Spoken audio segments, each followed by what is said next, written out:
Hello mga senior citizens! Alam niyo ba, 10,000 pesos cash gift mula sa NCSC pwedeng ma-advance na i-apply. Yan ang kabuuan sa katanungan na pinaabot sa atin ng ating isa sa masugid na taga-subaybay. Well, babasahin ko lang ha.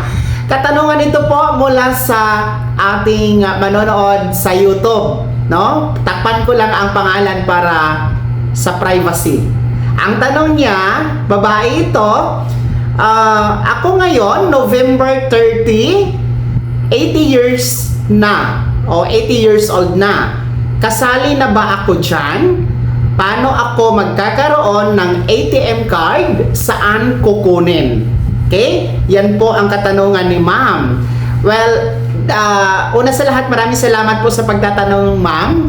No, dalawa po ang kanyang katanungan eh. Una, kung kasama ba siya, no? Ang tinutukoy niya kasi 80 years old na siya ngayong November na paparating. Ang tinutukoy niya mga ka-vlogs is yung 10,000 pesos cash gift ng Expanded Centenarian Act cash gift.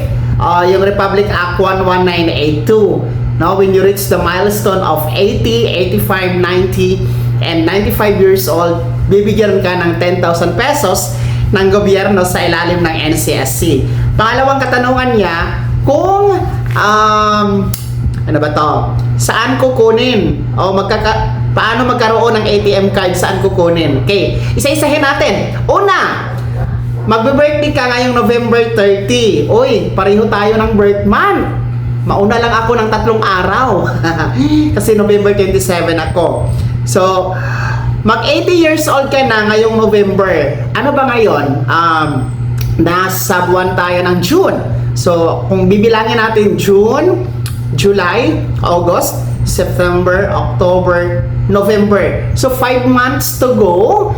Magbe-birthday ka na at mag-80 years old ka na. Saktong-sakto po, ma'am. Dahil alam mo ba, ang ating Expanded Centenarian Act cash benefit na 10,000 piso, maaari pong i-apply ng advance, no, sa OSCA, no?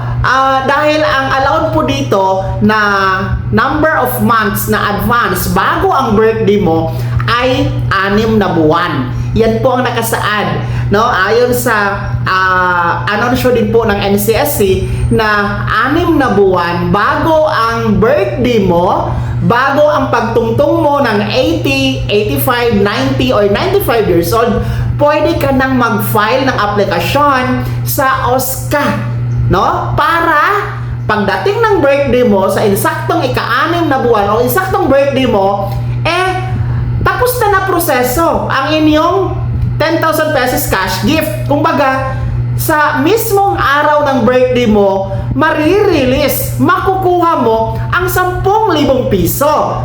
Kumbaga, birthday gift na din ito sa inyo. Nang sa ganun, may panghanda ka or gagamitin mo sa ibang paraan, magagamit mo sa mismong araw ng iyong kaarawan. Saktong-sakto po, ma'am, ano ba to? Hindi ko lang babanggitin ang pangalan.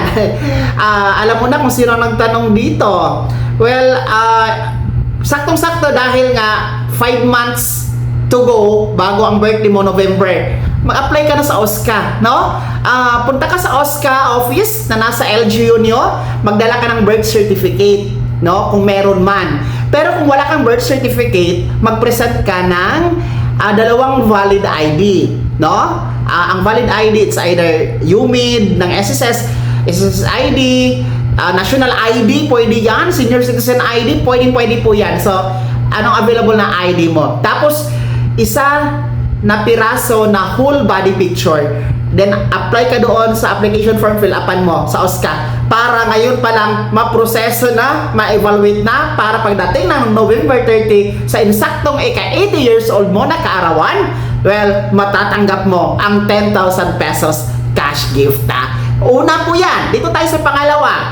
Nakatanungan mo, paano ako magkaroon ng ATM card? Saan kukunin? Well, ito magandang balita din po ito, no? Dahil ngayon ang NCSC bago sa kanilang anunsyo na ang 10,000 pesos cash benefit, no? Ang cash gift na yan ay pwede na pong ibigay sa pamamagitan ng e-fund transfer, no? May mga pagpipilian tayo.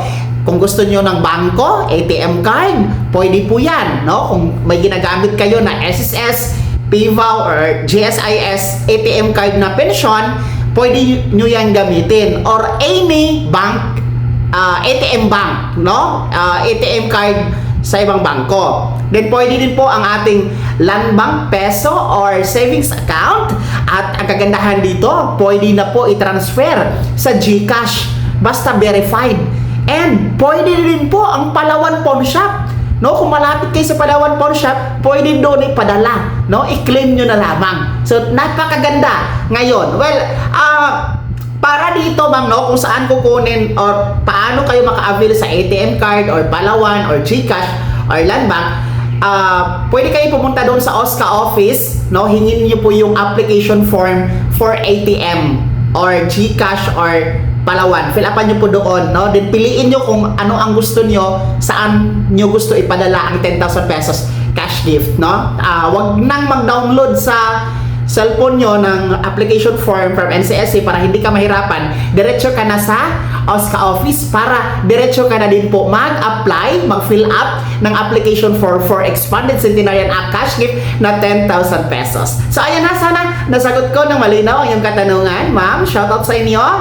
And sa lahat po, no, ng mga senior citizens, tandaan nyo talaga, 6 months bago ang ika-80, 85, 90, or 95 years old nyo, pwede nang mag-advance nag-file ng aplikasyon sa OSCA para sa inyong 10,000 pesos cash gift o cash benefit. Kaya naman mga senior citizens, no, ano po yung comment at reaction sa balitang ito? Nakatulong pa ito sa inyo, no? Sino sa inyo dito ang mga nag-apply at nakuha na ang 10,000 pesos cash gift? Ibahagi niyo po sa comment section na nasa baba. Maraming salamat sa pagtutok. God bless. Mag-ingat kayo mga ka-vlogs.